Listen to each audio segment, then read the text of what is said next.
সম্মানিত ভিউয়ার্স, আসসালামু আলাইকুম। এই বাড়িটির সম্পূর্ণ কাজ কমপ্লিট। বাড়িটির মধ্যে করা হয়েছে 5টি বেডরুম, 2টি টয়লেট, 1টি কিচেন রুম। বাড়িটির সম্পূর্ণ কাজ কমপ্লিট।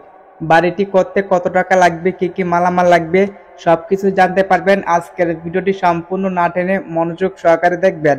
এটা হচ্ছে এই বাড়িটির সামনে ডিজাইন। বাড়িটির সামনে মেন গেট অ্যাসেস দিয়ে করা হয়েছে। আপনি যদি 5 বেডরুমের টিন শেড বাড়ি করতে চান তাহলে এই ভিডিওটি সম্পূর্ণ দেখবেন। আপনার কাছে এই বাড়িটির ডিজাইন ভালো লাগলে একটি লাইক দিবেন। নিয়মিত ভিডিও দেখার জন্য আমাদের চ্যানেলটি সাবস্ক্রাইব করে রাখবেন। বাড়িটির মেন গেট অ্যাসেস দিয়ে করা হয়েছে। আমরা বাড়িটির ভিতরকে দেখাবো, তাহলে আপনাদের বুঝতে সুবিধা হবে। বাড়িটির মধ্যে ঢুকলে থাকবে একটি বেলকনি। বেলকনির দৈর্ঘ্য হচ্ছে 16 ফিট এবং প্রস্থ 6 ফিট। বেলকনির ফ্লোরের মধ্যে টাইলস করা হয়েছে। বেলকনির বাম পাশে একটি বেসিন রাখা হয়েছে হাত মুখ ধোয়ার জন্য। আপনার কাছে এই বাড়িটির ডিজাইন ভালো লাগলে একটি লাইক দিবেন। নিয়মিত ভিডিও দেখার জন্য আমাদের চ্যানেলটি সাবস্ক্রাইব করে রাখবেন। বাড়িটির মেন গেট অ্যাসেস দিয়ে করা হয়েছে। আপনি চাইলে রোয়াড গ্রিল দিয়ে করতে পারেন। এটা হচ্ছে বাড়িটির পিছনে ডিজাইন। বাড়িটির প্রত্যেকটা রুমের মধ্যে স্টিলের জানালা ব্যবহার করা হয়েছে। আপনি চাইলে সেখানে তাই গ্লাসের জানালা ব্যবহার করতে পারেন। বাড়িটির মধ্যে করা হয়েছে টোটালে 5টি বেডরুম, 2টি টয়লেট, 2টি বেলকনি এবং একটি কিচেন রুম। 1500 স্কোয়ার ফিট জায়গার মধ্যে এই টিন সেট বাড়িটির ডিজাইন করা হয়েছে। আমরা বাড়িটির ড্রয়িং সহ দেখাবো, তাহলে আপনাদের বুঝতে সুবিধা হবে। এই বাড়িটি করতে কত টাকা লাগবে, কি কি মালপত্র লাগবে সম্পূর্ণ মালামাল খরচ আমরা আজকের ভিডিওতে দিয়ে দিব। আপনাদের বন্ধু বান্ধব কিংবা আত্মীয় স্বজন যদি এইভাবে টিন সেট বাড়ি করতে চাই তাদেরকে ভিডিওটি শেয়ার করে দেখার সুযোগ করে দিবেন। আমরা এখন দেখে নিব বাড়িটির ড্রয়িং কিভাবে করা হয়েছে, তাহলে আপনাদের বুঝতে সুবিধা হবে। এটা হচ্ছে এই বাড়িটির ড্রয়িং। বাড়িটির দৈর্ঘ্য হচ্ছে 60 ফিট এবং প্রস্থ 25 ফিট।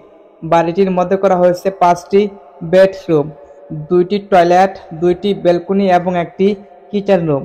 এটা হচ্ছে প্রথম বেলকনি এবং এখানে করা হয়েছে দ্বিতীয় বেলকনি। প্রথম বেলকনির দৈর্ঘ্য হচ্ছে 16 ফিট এবং প্রস্থ 6 ফিট। দ্বিতীয় বেলকনির দৈর্ঘ্য হচ্ছে 14 ফিট এবং প্রস্থ 6 ফিট। দ্বিতীয় বেলকনির মধ্যে একটি কমন টয়লেট করা হয়েছে। টয়লেটের দৈর্ঘ্য হচ্ছে 5 ফিট এবং প্রস্থ 6 ফিট। এইখানে করা হয়েছে প্রথম বেডরুম। এই রুমের দৈর্ঘ্য হচ্ছে 11 ফিট এবং প্রস্থ 11 ফিট। ভিতরে করা হয়েছে দ্বিতীয় বেডরুম। দ্বিতীয় রুমের দৈর্ঘ্য হচ্ছে 16 ফিট এবং প্রস্থ 13 ফিট 6 ইঞ্চি। দ্বিতীয় রুমের মধ্যে একটি অ্যাটাচ টয়লেট করা হয়েছে। টয়লেটের দৈর্ঘ্য হচ্ছে 6 ফিট এবং প্রস্থ 7 ফিট। বাড়িটির মাঝখানে করা হয়েছে তৃতীয় বেডরুম। তৃতীয় রুমের দৈর্ঘ্য হচ্ছে 16 ফিট এবং প্রস্থ 13 ফিট 6 ইঞ্চি। বেলকনির বাম পাশে করা হয়েছে চতুর্থ বেডরুম। চতুর্থ রুমের দৈর্ঘ্য হচ্ছে 11 ফিট এবং প্রস্থ 11 ফিট। একেবারে লাস্টে করা হয়েছে পঞ্চম বেডরুম। পঞ্চম বেডরুমের দৈর্ঘ্য হচ্ছে 13 ফিট এবং প্রস্থ 13 ফিট 6 ইঞ্চি। পঞ্চম রুমের সাথে করা হয়েছে একটি কিচেন রুম। কিচেন রুমের দৈর্ঘ্য হচ্ছে 6 ফিট এবং প্রস্থ 13 ফিট 6 ইঞ্চি। এই বাড়িটির ফ্যামিলি সুবিধার ক্ষেত্রে দ্বিতীয় রুমের মধ্যে একটি অ্যাটাচ টয়লেট করা হয়েছে। এই বাড়িটির ফ্যামিলি সুবিধার ক্ষেত্রে 5টি বেডরুম, একটি কমন টয়লেট, একটি অ্যাটাচ টয়লেট, একটি কিচেন রুম এবং 2টি বেলকনি দিয়ে এই বাড়ির ডিজাইন করা হয়েছে। আপনার কাছে বাড়িটির ড্রয়িং কেমন লাগছে অবশ্যই কমেন্ট করবেন। আমরা এখন দেখে নিব এই বাড়িটি করতে কি কি মালপত্র লাগবে। একটি বাড়ি তৈরি করার জন্য সবচেয়ে ইম্পর্টেন্ট হচ্ছে মালামাল হিসাব। সম্পূর্ণ ভিডিওটি না টেনে মনোযোগ সহকারে দেখবেন। এই বাড়িটির মধ্যে ইট লাগবে 18,000। প্রতি পিস ইটের দাম 12 টাকা হলে 18,000 ইটের দাম লাগবে 2,16,000 টাকা। সিমেন্ট লাগবে 270 প্যাক। প্রতি প্যাক সিমেন্টের দাম 530 টাকা হলে 270 প্যাক সিমেন্টের দাম লাগবে 1,43,100 টাকা। বালি লাগবে 1600 ফুট। প্রতি ফুট বালির দাম 80 টাকা হলে 1600 ফুট বালির দাম লাগবে 1,28,000 টাকা। কুয়া লাগবে 650 ফুট। প্রতি ফুট কুয়ার দাম 120 টাকা হলে 650 ফুট কুয়ার দাম লাগবে 78,000 টাকা। রড লাগবে 750 কেজি। প্রতি কেজি রটের দাম 95 টাকা হলে 750 কেজি রটের দাম লাগবে ৭১,২৫০ টাকা। এই বাড়িটির মধ্যে টিন সিট লাগবে ১,৪০,০০০ টাকা। টিনের সাথে কাঠ লাগবে ১,২০,০০০ টাকা। কাঠের দরজা লাগবে ৫টি। একটি দরজার দাম ১৫,০০০ টাকা হলে ৫টি দরজার দাম লাগবে ৭৫,০০০ টাকা। প্লাস্টিকের দরজা লাগবে ৩টি। একটি দরজার দাম ৪,০০০ টাকা হলে ৩টি দরজার দাম লাগবে ১২,০০০ টাকা। স্টিলের জানালা লাগবে ৮টি। একটি জানালার দাম ৮,০০০ টাকা হলে ৮টি জানালার দাম লাগবে ৬৪,০০০ টাকা। বাড়িটির মধ্যে ২টি টয়লেট, একটি কিচেন রুম টাইলস করা হয়েছে। সম্পূর্ণ টাইলস করতে লাগবে ৫০,০০০ টাকা। বাড়িটির মধ্যে ২টি বেলকনি করা হয়েছে। বেলকনির মধ্যে মেইন গেট লাগবে ৬০,০০০ টাকা।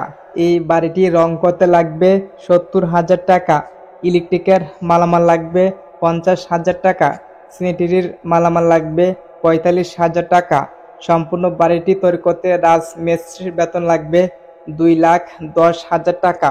টিন মিস্ত্রির বেতন লাগবে ৪০,০০০ টাকা। টাইলস মিস্ত্রির বেতন লাগবে ১২,০০০ টাকা। ইলেকট্রিক মিস্ত্রির বেতন লাগবে ১৭,০০০ টাকা। স্যানিটারি মিস্ত্রির বেতন লাগবে ১২,০০০ টাকা। রং মিস্ত্রির বেতন লাগবে ২০,০০০ টাকা। আমরা যদি সম্পূর্ণ মালামাল হিসাব একসাথে করি তাহলে এখানে দেখতে পারবো ১৬,৩৩,৩৫০ টাকা। এরকম বাজেট হলে আপনি এরকম একটি বাড়ি করতে পারবেন। বাড়িটির মধ্যে আরও কিছু টুকটাক জিনিসপত্র লাগবে, সেটি আপনারা নিয়ে নেবেন। আপনাদের জায়গা অনুযায়ী ইট, বালু, সিমেন্ট কম বেশি হতে পারে, সেটা দেখে নেবেন। বালু কন্ট্রাক্টর অথবা বিজ্ঞ মিস্ত্রির সাথে পরামর্শ করে বাড়ির কাজ ধরবেন। বাড়িটির ডিজাইন অনেক সুন্দরভাবে করা হয়েছে। আপনার কাছে বাড়িটির ডিজাইন ভালো লাগলে একটি লাইক দিবেন। আপনাদের বন্ধু বান্ধব কিংবা আত্মীয় স্বজন যদি এভাবে একটি টিন শেড বাড়ি করতে চায় তাদেরকে ভিডিওটি শেয়ার করে দেখার সুযোগ করে দিবেন। আমাদের চ্যানেলে নিয়মিত টিন শেড বাড়ির ডিজাইন নিয়ে ভিডিও আপলোড হবে। আমাদের চ্যানেল থেকে যদি নিয়মিত টিন শেড বাড়ির ডিজাইন দেখতে চান অবশ্যই আমাদের চ্যানেলটি সাবস্ক্রাইব করে রাখবেন। আজকের মতন বিদায় নিচ্ছি, দেখা হবে নেক্সট ভিডিওতে। সবাই আমাদের সাথে থাকবেন।